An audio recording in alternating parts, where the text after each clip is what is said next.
Close your eyes for a minute, close your eyes for a second. I won't change my mind.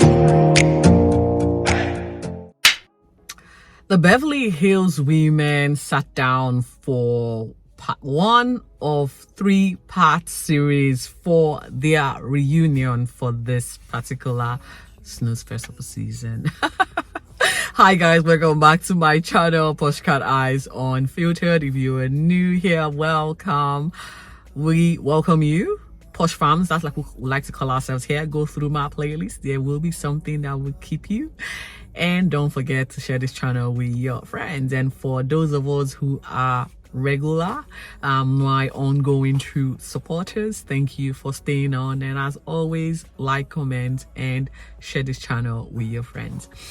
Now let's just get into the talking point that was the reunion, the part 1 of the reunion of the Beverly Hills housewife. Now I wanted to not do this commentary. I wanted to wait for the first 2 parts so that, you know, I'll just probably give, but I said, what, it's gonna be maybe 10 minutes long, so will we cover a few of the highlights like we have been uncovering all season long? There wasn't a lot of heavy talking point that I would say was dramatic, apart from Osuffagate, you know, as well as the Kyle and Mauricio separation. That has just been the theme of this particular season. Now, when the women sat with Andy Cohen, you know, of course, you know, questions from the public would definitely amp up old feelings of resentment, anger, you know, and it would just oftentimes make for a chaotic night and a chaotic sit down. And it's always the fashion. The girls were dressed beautifully. I actually love what the look went for, with the exception of Dorit.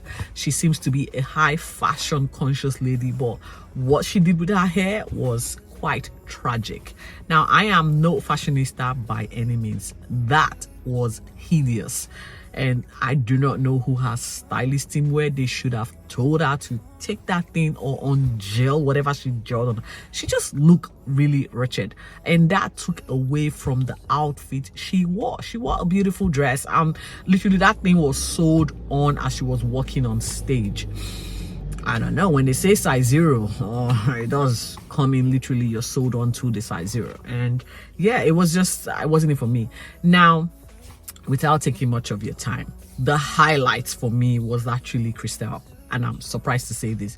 Christelle took this particular first part reunion and she came on strong. She was very articulate. She did not hold. The only one here with a college degree. I don't have it. She's sorry. Hold on. Wait a second. Wait a minute. 1. No, I'm not talking about you. And you can still be smart Yes, if you don't have yes. college. Okay, but the I- 3, I mean, you've got 3 No. people here. And I'm going to stand by the uneducated comment based on you calling me a child bride. That is a disgusting thing to say. You know, they call Priscilla Presley a child bride. I mean, Okay, I'm an Asian It's person. the Asian. See, that's what I'm talking about. As an Asian person, child bride is equivalent to mail order bride. Do you know that? Now You know I that do, now? and obviously it was a throwaway comment in my confessional. That was not what I was insinuating. It was off the back of you calling us unintelligent. But the other part of it, 12. I got married at 24. I had already gone to college, and I built a company worth over $100 million right now. The Wow, coconut water. Yes. amazing. So for you to say that you were in college and getting all this education, building businesses, while I'm getting married at 12 years old is bullshit. I Is totally a understand. microaggressive comment. Well, that was not my intention, and so lesson learned, and I appreciate it. It feels All right. Expressing what she thought. She called those who needed to be called out for their BS, and it was quite pleasant to watch. Oh my God, we will get into that. Now, as you all know, this season centered around Garcelle having to have that relationship or emotional conversation with her son, as well as the launch or premiere of her movie Girl Missing, which, you know, was her highlight for the year, and she definitely had a success story this year.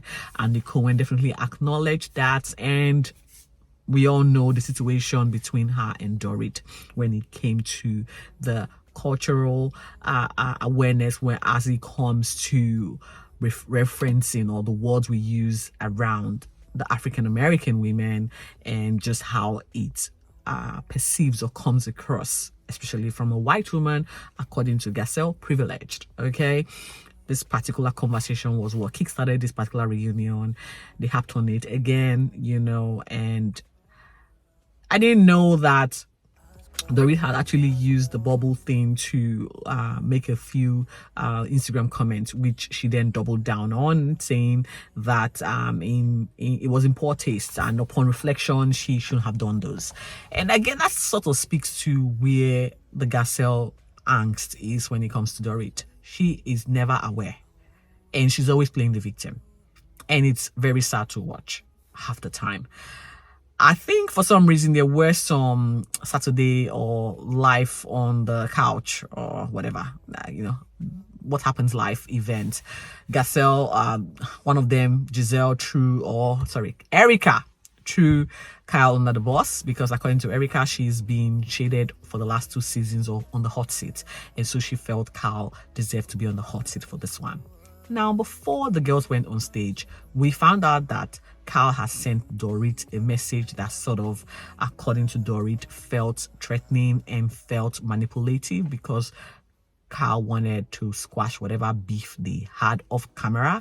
They haven't spoken, and days prior, Kyle decided to send that message, which, according to Dorit, was trying to silence her from saying stuff, which I really don't know what she's silencing her for or what information Dorit has.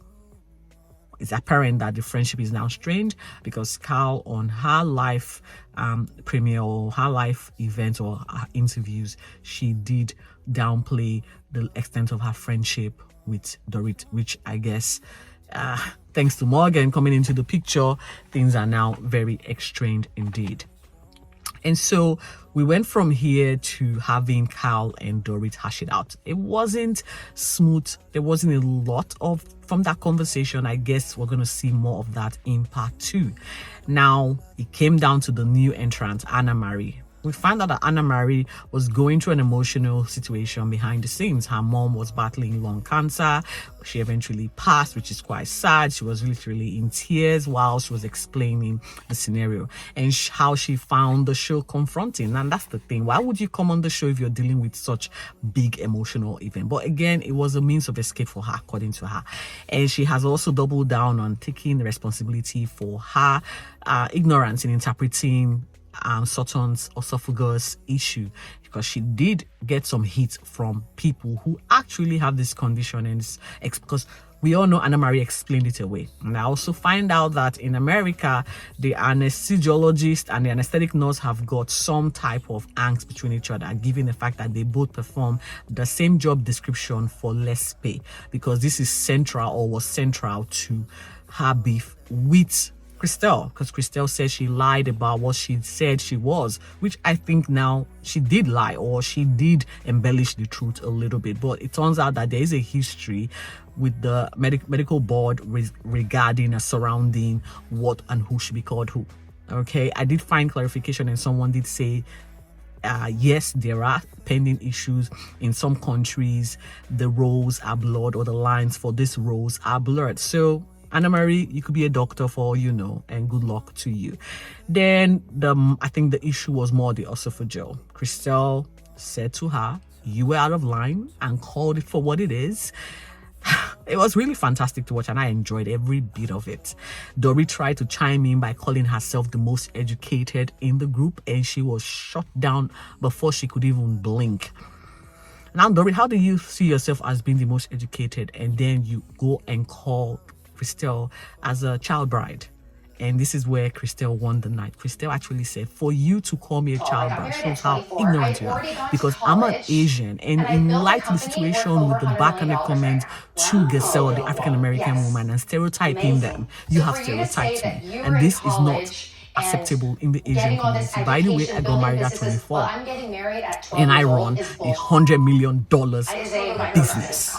Well, that was not my intention. I'm like, and so lesson learned, and I appreciate Dorit, it. eat your heart out. That was the highlight for me. I didn't even want to watch anymore, because that just defined the night. Christelle took the night, and who's to know? Her coconut water business is $100 business. The girl just comes, smiles away, and people just, overlook her. And Christelle said, you know what? I am ready to be here. Bring it on. Bravo is not getting a penny from my business. You're not getting 50 cents from my business because you refuse to advertise my brand.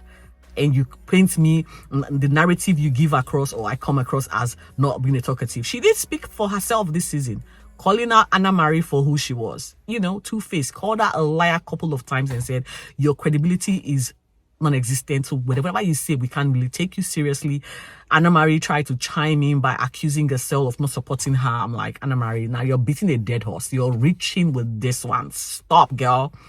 Guys, I cannot wait for part 2, because part 2 is where the whole conversation between Carl and Dorit hits up, because for some reason, Dorit is best friends with Kathy, and she's saying, or not saying, or alluding to the fact that Carl would have said some things that are disparaging about her sister, Kathy, to her, Dorit.